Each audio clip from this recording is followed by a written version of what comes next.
चुनाव परिणाम का समीक्षा बैठक नहीं है, ये विधायक दल की बैठक है। बिहार के विकास के लिए क्या क्या ज़रूरी है, गर्मी का समय है, वाटर लेवल नीचे जा रहा है, इन तमाम विषयों पर बैठक होगा और बैठक में स्पष्ट विभागों को निर्देश दिया जाएगा कि बिहार के विकास में जो भी कमी है काम किया जाए। बैठक है तो रूटीन वर्क में बैठक होता है, कोई भाजपा के लिए तो नई बात नहीं है। उसी के तहत बैठक हो रही। आने वाले विधानसभा की आज आप थोड़ा सा धैर्य रखिए, मीटिंग के बाद पता चल जाएगा कि आने वाले चुनाव की तैयारी हो रही है कि नहीं हो रही है। भारतीय जनता पार्टी का तो निरंतर बैठक होते रहता है।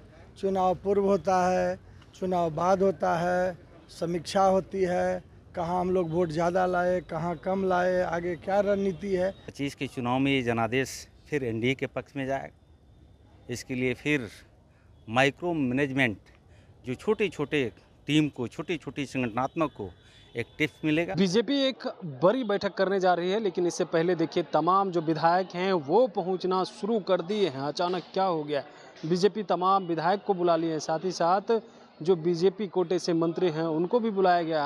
आज बड़ी बैठक होगी। इसी को लेकर के जब सवाल किया गया, बीजेपी के जो तमाम विधायक हैं और उनके कोटे के जो मंत्री हैं वो क्या कुछ कहते हुए नजर आ रहे हैं, आखिर क्यों बुलाया गया है इतनी बड़ी बैठक 2024 लोकसभा चुनाव के बाद। सबसे पहले आप वो सुन। बैठक है तो रूटीन वर्क में बैठक होता है, कोई भाजपा के लिए तो नई बात नहीं है। उसी के तहत बैठक हो रही। आने वाले विधानसभा की आज आप थोड़ा सा धैर्य रखिए, मीटिंग के बाद पता चल जाएगा कि आने वाले चुनाव की तैयारी हो रही है कि नहीं हो रही है। लेकिन शाहाबाद क्षेत्र में जो परफॉर्मेंस रहा बीजेपी का, उसको लेकर के हम लोग उस पर चर्चा करेंगे और कहाँ हम लोगों से चूक है। बिल्कुल सही बात है कि हम लोगों ने, मेरा परफॉर्मेंस या किसी पार्टी का नहीं रहा, मेरी पार्टी का, तो हम लोग उस पर चर्चा करेंगे, जांच करेंगे, बाकी कार्यकर्ता से उसका विश्लेषण करेंगे, कहाँ हम लोगों से चूक हुई, फिर उस पर आगे विचार करेंगे।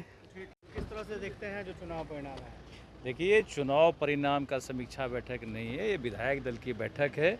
बिहार के विकास के लिए क्या क्या ज़रूरी है, गर्मी का समय है, वाटर लेवल नीचे जा रहा है, इन तमाम विषयों पर बैठक होगा और बैठक में स्पष्ट विभागों को निर्देश दिया जाएगा कि बिहार के विकास में जो भी कमी है काम किया जाए। लेकिन विधायकों को बुलाया गया है तो स्वाभाविक तौर पर फीडबैक भी लेने का काम होगा लोकसभा। देखिए, फीडबैक भी लिया जा सकता है, लेकिन मुख्य रूप से जो काम है, जो एजेंडा होता है राज्य के विकास का, विधानसभा के विकास का, तो इसलिए सभी हमारे विधायकों को बुलाया गया कि कहाँ क्या समस्या है और किस तरह से विकास के काम। किस बैठक को लेकर ये भारतीय जनता पार्टी का तो निरंतर बैठक होते रहता है।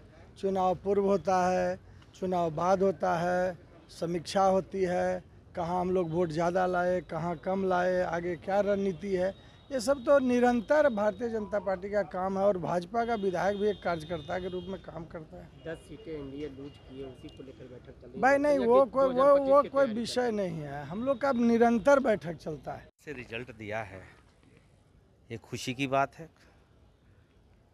और आने वाले दिनों में 25 का चुनाव है और 25 के चुनाव में ये जनादेश फिर एनडीए के पक्ष में जाएगा। इसके लिए फिर माइक्रो मैनेजमेंट, जो छोटे छोटे टीम को, छोटी छोटी संगठनात्मक को एक टिप्स मिलेगा। बिहार के शशि प्रदेश अध्यक्ष के द्वारा, संगठन के हमारे वरीय नेताओं के द्वारा फिर हम चुनाव मैदान में आज से उतरेंगे।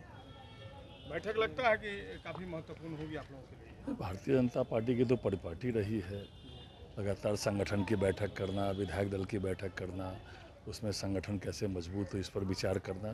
तो भारतीय जनता पार्टी की कोई भी बैठक, सभी बैठकें बहुत महत्वपूर्ण होती है। तो आपने सुना, उनका कहना है कि देखिए यह बैठक जो है एक समीक्षा बैठक है और खासकर 2024 के लोकसभा चुनाव के जो नतीजे रहे और खास करके बिहार में जो 40 सीट थी, 30 सीट एनडीए जीती, आखिर क्या वजह रही जो 10 सीट पे लूज करना पड़ा। उसी को लेकर के आज बिहार बीजेपी के प्रदेश अध्यक्ष जो डिप्टी सीएम है सम्राट चौधरी के नेतृत्व में यह समीक्षा बैठक होगी और तमाम चीज़ों पे चर्चाएं होगी। वहीं 2025 का लोकसभा चुनाव है, उस पर भी चर्चा होनी। अब देखने वाली बात होती है कि आखिर इस बैठक के बाद क्या कुछ निकल करके सामने आता है। तब तक के लिए बने रहिएगा लाइव बिहार के साथ। कमलेश कुमार, लाइव बिहार, पटना।